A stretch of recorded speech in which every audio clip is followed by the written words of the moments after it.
This presentation will be focusing on a new treatment strategy. And specifically, we're going to use a drug called Exarafenib, which is a next generation RAF inhibitor.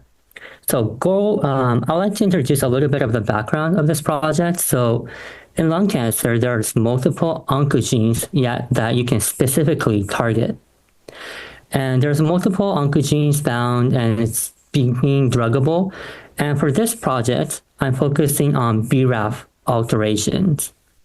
So it's one of the oncogenes that's becoming druggable. But the problem here is that these BRAF alterations have 3 subtypes. And right now, there's only FDA-approved drug for the class 1 subtypes of these BRAF alterations.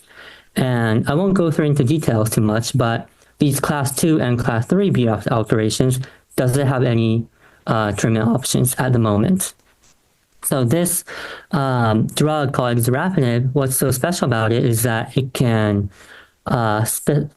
target all classes of the BRAF alterations, meaning that it can treat the undruggable patients that's out there. So what we did in this work is that we first collaborated with Guardant Health and tried to determine the real-world frequency of this BRAF alterations in lung cancer patients. So we leveraged their ctDNA database that consists 150,000 cancer patients' ctDNA data. And within that, we found that there was roughly around like 50,000 patients that were diagnosed with lung cancer. And then going into a deep, dive into those 50,000 patients, we found that there was roughly around, I think it was 2,400 patients that harbored BRAF alterations in lung cancer patients. So that was roughly around 2.5%. That was about 4.7% of lung cancer patients having BRAF alterations. So that's very huge numbers because lung cancer, the absolute number of patients is very high. So even small portions of frequency means a lot of patient number. So this was very interesting. So once again, if you are diagnosed with lung cancer, there's a 4.7% chance of having BRAF alterations. And the next question is that what is the portion for the class 2 and class 3 that is undruggable at the moment?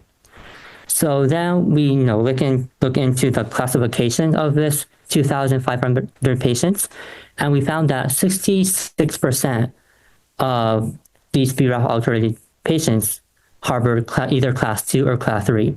So meaning that the majority of the BRAF alterated cancers are undruggable at the moment. So there is a significant unmet need in the clinics at the moment.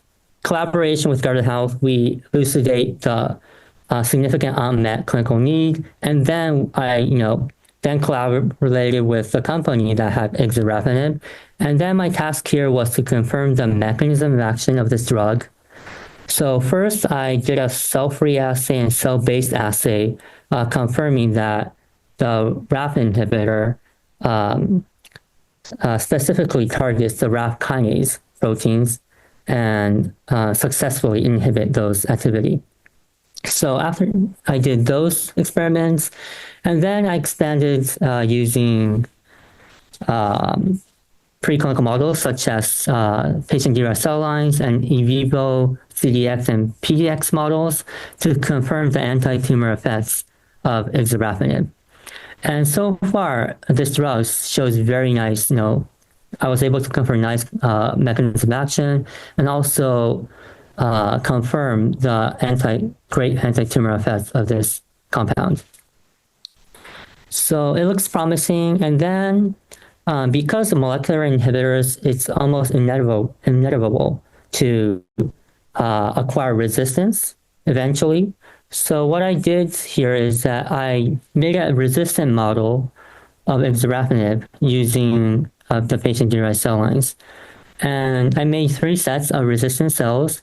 And interestingly, I found a commonality among these 3 cell lines that there was an upstream RAS activation. So after knocking down the RAS, interestingly, there was a resensitization of exarafenib in these resistant cells, which I thought was very interesting. And this was also confirmed by a drug approach using pan-RAF inhibitors that's preclinical use. And it showed that exarafenib and combining with this pan-RAF inhibitor showed very nice synergy in the resistant cells. So this showed that these exarafenib resistant cells has dependency on RAS, upstream RAS activation. But we were interested if these RAS activation were specific to either the MAP kinase pathway or the PI3K-AKT pathway.